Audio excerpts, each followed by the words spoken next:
મારો ભાઈ કાલે હું છે ને 17 પ્રો મેક્સ લેતો ઓરેન્જ કલરનો તે સેલ્ફી કેમેરો પડ્યો ને બધું આડો આવતું એરો ગળિયામાં ઘા અને ડાયરેક્ટ બ્લુ કલરનો લેતો બ્લુ કલરમાં પાછું બધું આડો આવતો હતો એ નાખ્યો ગળિયામાં અને સિલ્વર કલરનો એમાં આમ કર્યું તો એમાં બધું આડો આવતું પછી કાંઈ ન કર્યું પછી નોકિયા S24 અલ્ટ્રા લેતા આવ્યો બસ.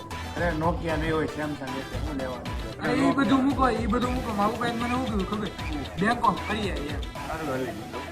અરે હું દિવાલની વાય ઉભો સાંભળતો હતો એવું નહોતું કીધું. હવે હું કીધું તું બક્કાલું લઈએ એમ કીધું છે. તારા કાન બહુ તેજ હો. એ બધી વાત મૂકો. તમને કેમ ઠંડો વાયરો આવે છે ને હા મેં વાદળમાં એસી મૂકેવું છે. તમારો ભાઈ રેવા દે ને યાર ખાલી ખોટી પાકા ફોજદારી કરે છે. અમારે તો હર વખતે મારા ફાકામાં તમને બધે બાંધો જ છે. એ યાર એમ જોઈ કહેજો તે ને. નકરા ફાકા જ મારે. તમારા ફાકા હા અમારે કઈ ફાકા નહોતા અમારે ખાસું જ હતું. અમારે નંબર આવા છે ને ભાઈ તમને તમારા ફાકા નથી નડતા તમારા ફાકા છે હાલી એવું નહીં કરા મારે આવું છે તમારે બે વાદળથી આવું છે ચા પાણી તો આ તો નહીં. મારો ભાઈ બે જાય, મારો ફાકા તો ન ભાઈ મારે. મારો ભાઈ બે જાય. બીજા જ ગાડી છે આપણે